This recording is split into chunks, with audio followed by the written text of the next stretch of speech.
A colleague I considered a friend started bullying me and harassing others. I've left out some details because I don't want this to be traced back to me. English is my third language, so I'm sorry for any grammar errors. It's kind of long, so bear with me. Background: I work for an outsourcing company that sends workers to various businesses and offices. This story starts when I worked for a big client. I started at Big Client when they were already a famous business in my country, so some workers had been there for years. Most were older than me and were great coworkers. They treated me like their little brother and helped me during my probation months. It was a great environment, even though the job was really hard. It was the first time in my life that I truly felt like I belonged somewhere professionally. Even though the hours were long and the workload heavy, I didn't mind, because every day I walked into an office where people greeted me warmly, asked about my day, and offered guidance without hesitation. The older employees, many of whom had been with Big Client for over a decade, treated me with patience and respect. They showed me the ropes, shared their tricks for dealing with difficult tasks, and even included me in their lunch breaks and after-work gatherings. I was still one of the youngest people there, but they made me feel like part of the family. Whenever I made a mistake, and I made plenty, they didn't scold me harshly or make me feel stupid. They explained, helped me fix it, and reminded me that everyone had been new once. That sense of belonging made me work even harder. I wanted to prove myself worthy of the trust and kindness they'd shown me. A few weeks after I joined Big Client, more people were hired because the turnover was crazy. Some people couldn't handle the workload and left within weeks. Others just weren't a good fit. Among the new hires was someone who, at first glance, seemed completely harmless, maybe even shy. Let's call him Bob. Bob was older than most of us, quiet and kept to himself. While I was chatting with my coworkers and building friendships, he often sat in silence, doing his work and leaving as soon as his shift ended. He rarely joined us for lunch or conversations. I assumed he was just one of those people who preferred to keep their work and personal lives separate. We exchanged polite greetings but never really talked much. Then the pandemic hit, and everything changed. We were suddenly forced to work from home, and like most people, I struggled with the isolation. Outside of video calls with my girlfriend,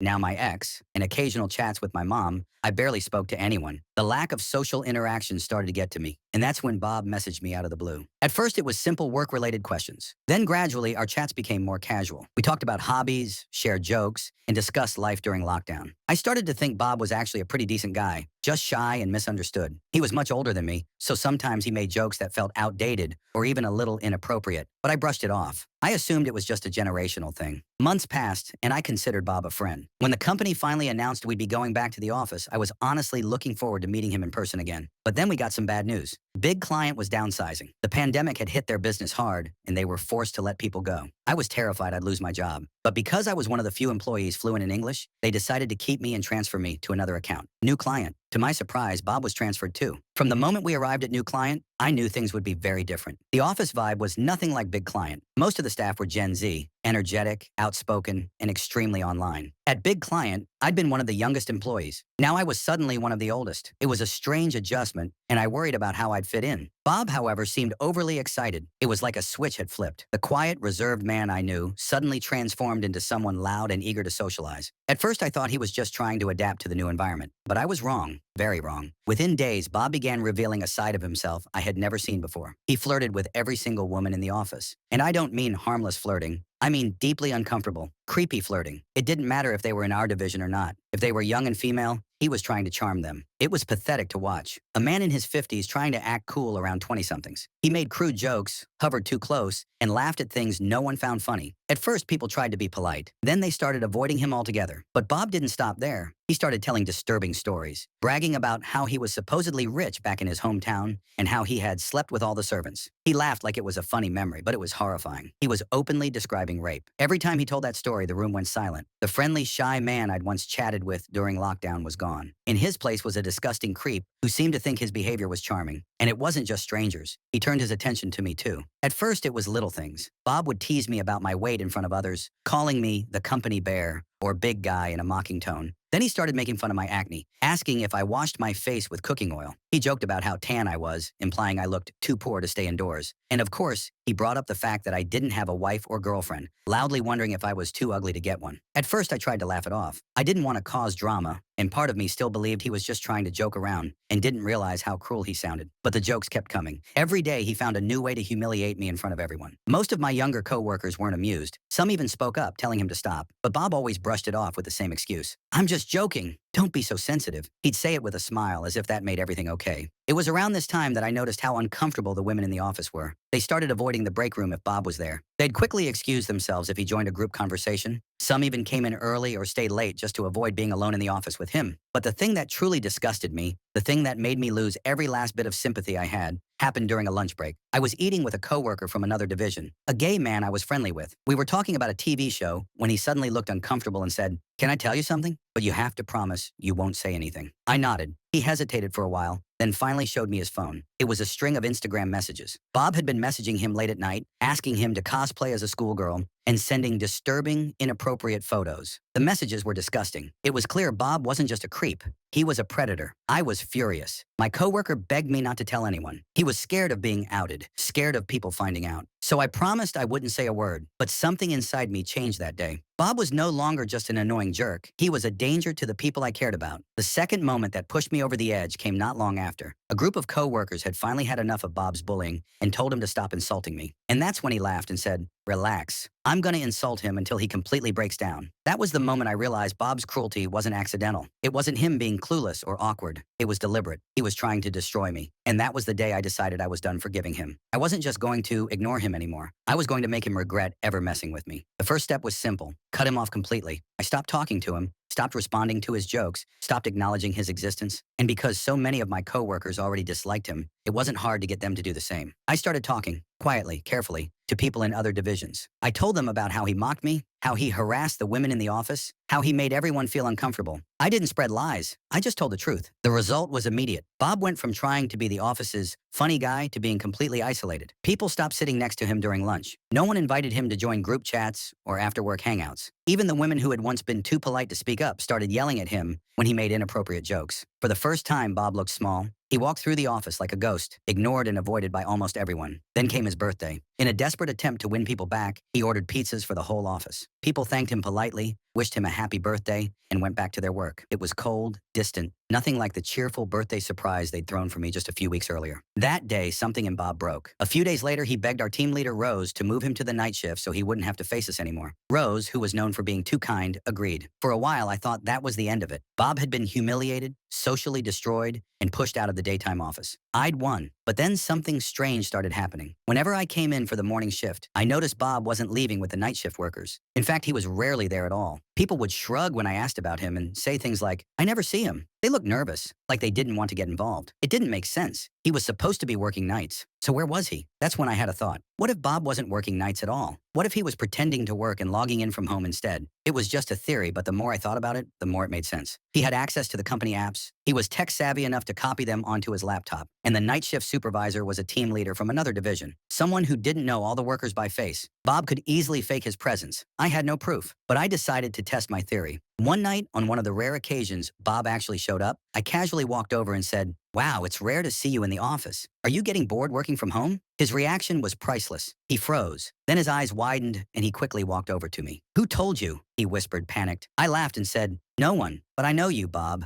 And I know you're not as clever as you think you are. Do yourself a favor and stop before Rose notices." He brushed me off, pretending I was joking. But I could tell he was rattled, and I was right, because Rose was already suspicious. Rose was the kind of leader everyone loved. Patient, understanding, always willing to give people second chances. But she wasn't stupid. Over the weeks, she had started noticing things that didn't add up. Work logs from Bob that didn't match the time reports. System activity at odd hours. Inconsistencies in how tasks were being completed. She had brushed them off at first because who would be reckless enough to try something like that? But the more anomalies appeared, the more uneasy she became. I could see the doubt in her eyes whenever Bob's name came up. So I decided to fan the flames, carefully, without outright accusing him. Whenever we were discussing project issues, I'd say things like, "It's strange how some reports seem to appear out of nowhere," or, "It's almost like someone's accessing the system remotely." Little hints that kept her thinking. And I knew it was working when she started checking logs more often and asking quiet questions. Then one day, the perfect storm hit. It was a regular afternoon shift. I was wrapping up some tasks when a critical error appeared in one of the new client applications. It wasn't a small bug. It was a system-level fault that froze half the division's work. I immediately reported it to Rose, who dove into the back end to figure out what had gone wrong. What she found made her stop dead in her tracks. Without going into too much technical detail,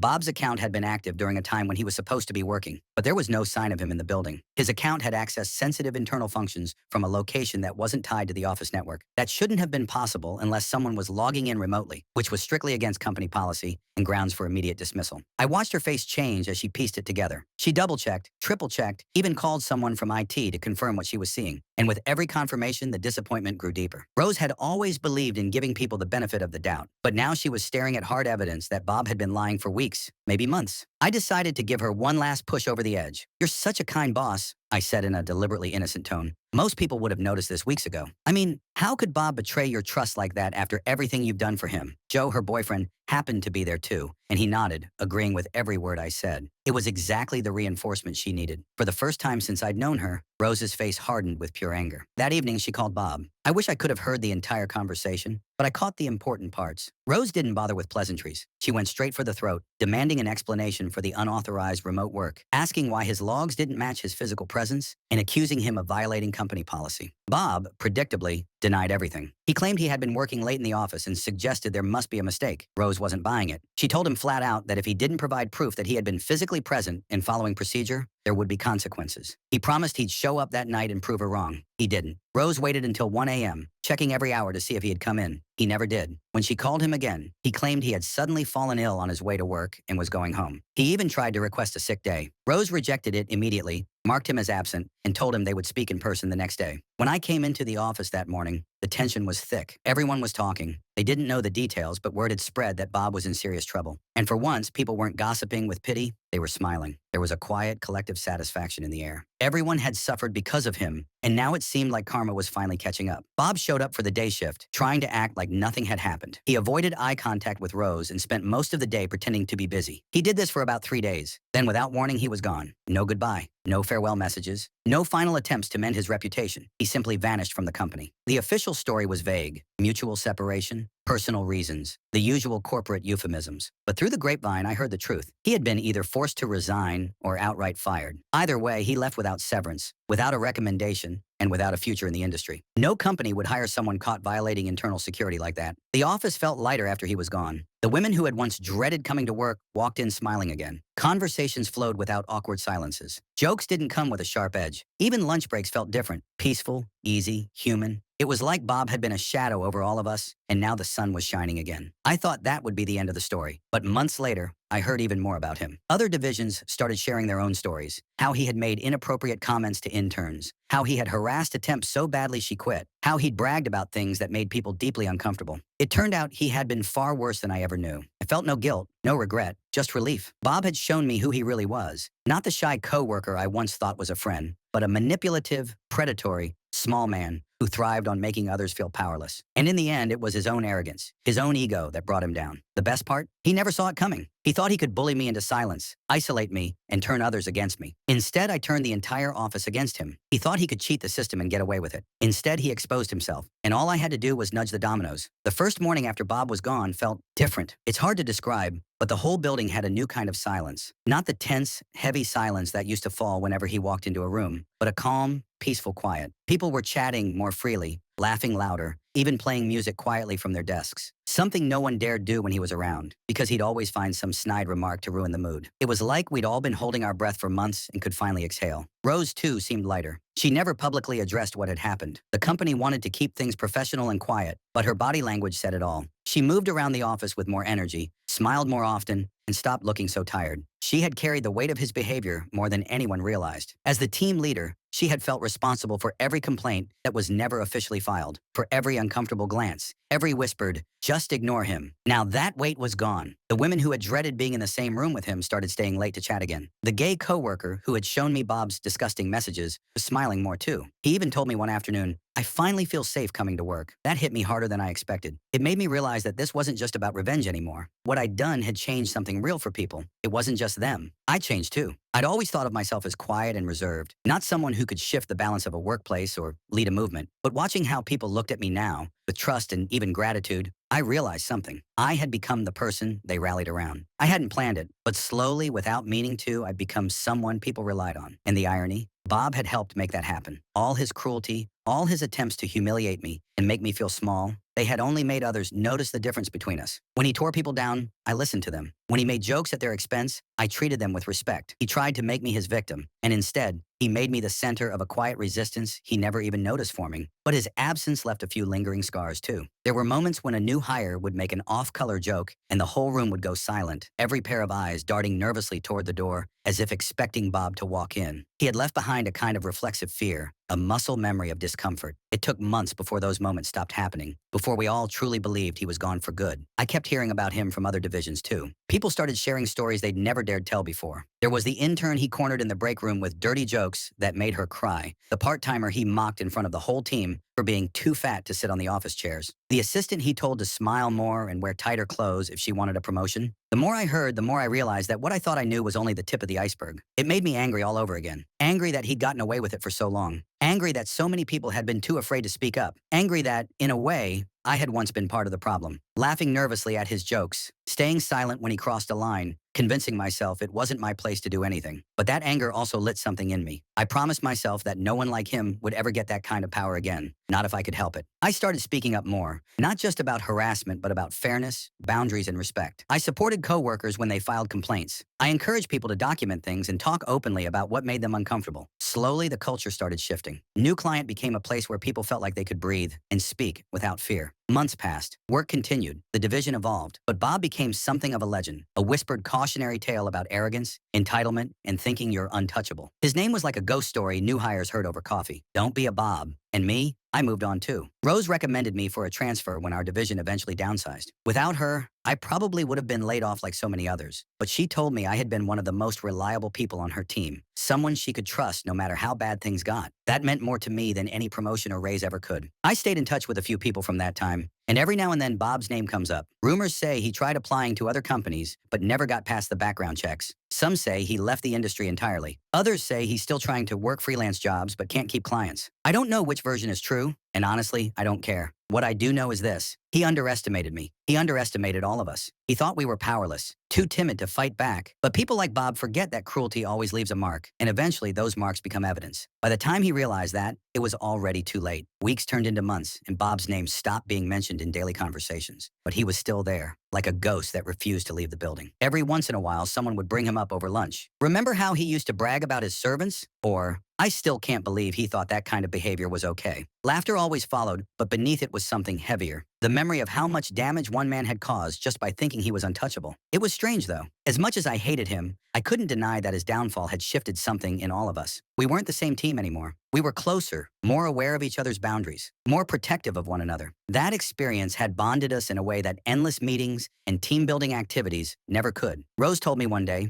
I think what happened with Bob was a wake-up call for everyone. She didn't elaborate, but I knew what she meant. The office had run on autopilot before. People ignored small red flags, brushed off inappropriate jokes, told themselves, that's just how he is. But not anymore. Now we noticed. Now we acted. And now, people like Bob would never get that far again. For me personally, something had changed too. I wasn't just that guy from outsourcing anymore. People started coming to me when they had problems. Not because I had authority, but because they trusted me. They knew I'd listen, that I wouldn't minimize what they felt. I had become a quiet sort of leader, and that realization humbled me more than anything else. I remember one afternoon, a new hire, barely out of college, approached me nervously. She'd just joined our team and had overheard a comment from someone in another department that made her uncomfortable. I don't want to overreact, she said, but it just felt wrong. Old me might have told her to ignore it, to keep her head down. But the version of me who had lived through Bob said something else. You're not overreacting. If it made you uncomfortable, it's worth talking about. We walked together to HR. The situation was handled within a day. And for the first time, I realized that standing up to Bob hadn't just removed him. It had built a standard for everyone who came after. But there was one last chapter to Bob's story that none of us saw coming. About 5 months after he disappeared, rumors started swirling. One of my contacts in another division sent me a message. Hey, did you hear about Bob?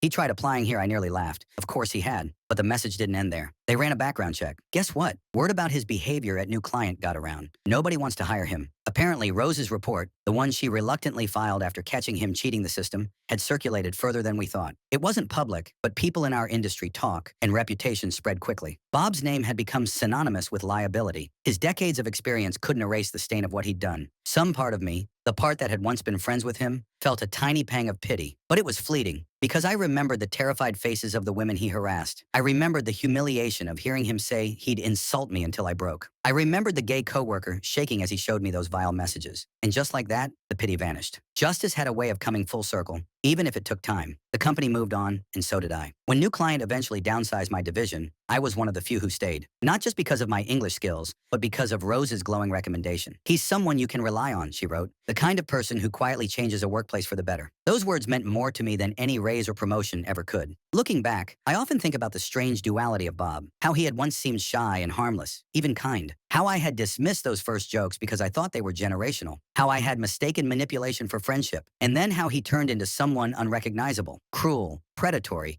desperate for validation, and willing to crush others to feel powerful. Maybe that's why his downfall felt so important, because it wasn't just about punishing one man. It was about dismantling the illusion that people like him are inevitable, that we just have to tolerate them, that silence is easier than speaking up. It wasn't easy. None of it was. But I learned that silence always serves the abuser. And even someone quiet, someone who doesn't think of themselves as brave, can become the reason an abuser falls. And that, more than any revenge I could plan, was the real victory. It's been a few years since everything happened, but I still think about Bob more often than I care to admit. Not because I miss him, I don't, but because his story is the one that taught me more about people, about power, and about myself than anything else I've lived through in a workplace. For a long time, I blamed myself for not seeing it sooner, for laughing at his jokes when they first started, for thinking he was just from another generation when he crossed the line, for believing that maybe if I ignored him, he'd stop. But the truth is, people like Bob thrive on exactly that, on silence, on hesitation, on the benefit of the doubt. And I learned that standing up to them isn't just about courage, it's about refusing to give them the space they need to grow. There was a strange poetic justice in the way things ended. Bob, who had spent so much time trying to humiliate others, became a walking cautionary tale.